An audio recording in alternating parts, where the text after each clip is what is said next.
Assalamualaikum warahmatullahi wabarakatuh. Untuk bab selanjutnya yang akan kita bahas adalah mengenai laporan akuntan, di mana laporan akuntan ini merupakan output dari pemeriksaan audit yang dilakukan oleh auditor kepada kliennya atau kepada perusahaan yang diaudit. Nah, di mana laporan akuntan di dalamnya itu mengandung yang namanya pendapat akuntan. Mungkin sering kita tahu atau sering kita dengar istilah-istilah opini audit, ada WTP, WDP, dan sebagainya. Untuk mengetahui lebih dalam mengenai pendapat akuntan atau opini audit, kita akan membahasnya satu persatu. Di mana jenis-jenis pendapat akuntan dibagi menjadi dua, yaitu opini tanpa modifikasi dan yang kedua adalah opini dengan modifikasi. Bagaimana suatu laporan keuangan dikatakan termasuk di dalam opini tanpa modifikasi? Laporan keuangan yang masuk di dalam jenis opini ini adalah laporan keuangan yang telah disusun sesuai dengan standar akuntansi yang berlaku. Kalau seandainya dia perusahaan yang telah listing, maka berdasarkan PSAK yang sesuai dengan IFRS. Kalau seandainya dia bentuk usahanya adalah UMKM, maka sesuai dengan PSAK EMKM. Kalau seandainya perusahaannya adalah berjenis syariah, maka sesuai dengan PSAK syariah dan sebagainya. Kemudian untuk opini dengan modifikasi. Opini atau laporan keuangan yang dikategorikan memiliki opini dengan modifikasi adalah ketika yang pertama, laporan keuangannya tidak bebas dari salah saji yang material. Artinya terdapat beberapa hal di dalam laporan keuangan tersebut yang dapat dikatakan tidak sesuai dengan standar seperti itu. Yang kedua adalah tidak dapat memperoleh bukti yang cukup dan tepat untuk menyimpulkan bahwa laporan keuangan secara keseluruhan telah bebas dari penyajian yang material. Artinya, ketika proses audit dilakukan, si auditor merasa bukti yang dia peroleh itu kurang dan buktinya tidak tepat. Oleh karena itu, auditor tidak bisa menyimpulkan bahwa laporan keuangannya telah sesuai dengan standar, sehingga opini yang dikeluarkan adalah bisa termasuk di dalam kategori opini dengan modifikasi. Lalu apa saja opini dengan modifikasi ini? Nah, di slide selanjutnya akan kita bahas. Baik, ini merupakan macam-macam dari opini yang tadi mungkin sudah sekilas kita bahas. Jadi ada opini tanpa modifikasi dan opini dengan modifikasi. Opini tanpa modifikasi biasanya yang termasuk dalam kategori ini adalah opini wajar tanpa pengecualian atau mungkin yang bisa kita sebut WTP, dan sering kita dengar istilah WTP ini, di mana yang dimaksud dengan opini wajar tanpa pengecualian adalah ketika seorang auditor dia melakukan pemeriksaan terhadap laporan keuangan, ternyata laporan keuangan tersebut telah sesuai dengan standar akuntansi yang berlaku dan tidak ada kesalahan salah saji yang sifatnya material, di mana standar akuntansinya adalah sesuai dengan perusahaannya. Bisa kalau perusahaan syariah ya PSAK syariah, bisa PSAK sesuai IFRS, PSAK EMKM dan sebagainya, tergantung dari perusahaan kliennya.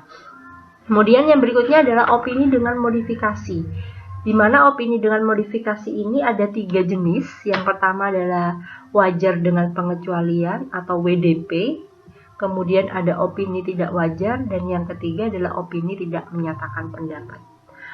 Opini dengan pengecualian diberikan ketika si auditor memperoleh bukti audit yang cukup dan tepat, menyimpulkan bahwa kesalahan penyajian baik secara individual atau secara menyeluruh adalah material, tetapi dia sifatnya tidak pervasif atau sifatnya tidak substansial. Jadi opini opini WDP ini diberikan ketika ditemukan kesalahan di dalam laporan keuangan yang sifatnya material, tetapi dia tidak terlalu substansial atau tidak pervasif seperti itu.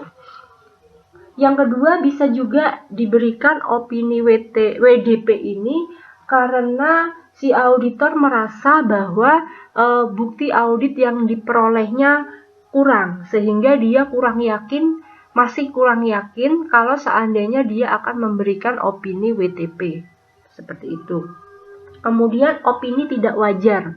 Opini tidak wajar ini diberikan oleh auditor ketika laporan keuangannya sudah tidak sesuai dengan standar akuntansi, sehingga dia sifatnya kesalahannya sudah material dan sifatnya sudah substansial. Jadi dianggapnya sudah tidak sesuai lagi dengan PSAK. Oleh karena itu opini yang diberikan adalah opini tidak wajar. Dan yang ketiga ada opini tidak menyatakan pendapat. Artinya di sini auditor tidak memberikan opini atau tidak mengatakan bahwa laporan keuangannya ini sudah wajar atau belum, tapi dia lebih memilih memberikan opini tidak menyatakan pendapat. Kenapa opini ini diberikan? Biasanya dikarenakan ketika proses audit dilakukan, ternyata si auditor kekurangan dalam mendapatkan bukti audit. Sehingga dia tidak bisa memutuskan bahwa laporan keuangannya ini sudah sesuai atau tidak sesuai. Dia tidak berani untuk itu. Oleh karena itu dia lebih memilih untuk tidak menyatakan pendapat.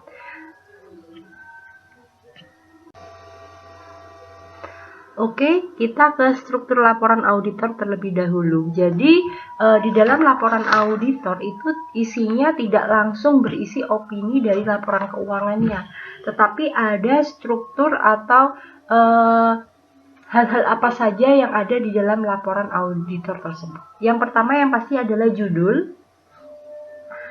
Judul ini mengindikasikan secara jelas bahwa laporan tersebut adalah laporan auditor yang independen. Sesuai dengan KAP-nya, biasanya nanti KAP-nya namanya apa, itu nanti tertera di sana. Kemudian pihak yang dituju, laporan auditor harus ditujukan kepada pihak sebagaimana yang diharuskan menurut ketentuan perikatan. Yang ketiga ada istilah paragraf pendahuluan yang isinya seperti menyatakan bahwa laporan keuangan telah diaudit, kemudian tanggal dan periode yang perlakuan mengenai auditnya itu dan sebagainya.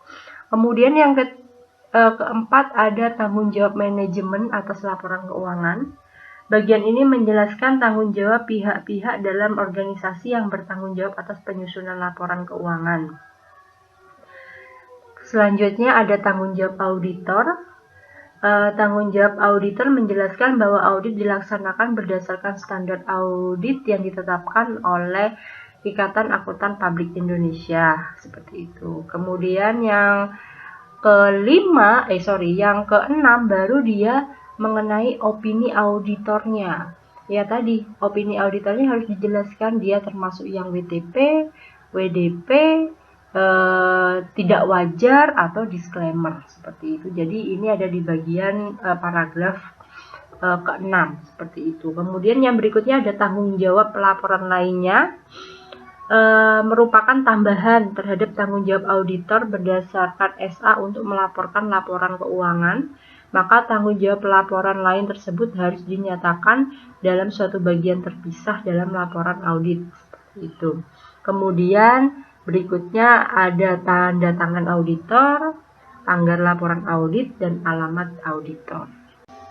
Baik, sekian untuk penjelasan bab 4, 5, dan 6. Semoga apa yang kita pelajari hari ini memberikan manfaat. Dan untuk tugas berikutnya adalah silakan kalian membuat resume untuk bab 4, 5, dan 6. Dengan cara yang sama seperti tugas yang sebelumnya. Baik, saya akhiri. Wassalamualaikum warahmatullahi wabarakatuh.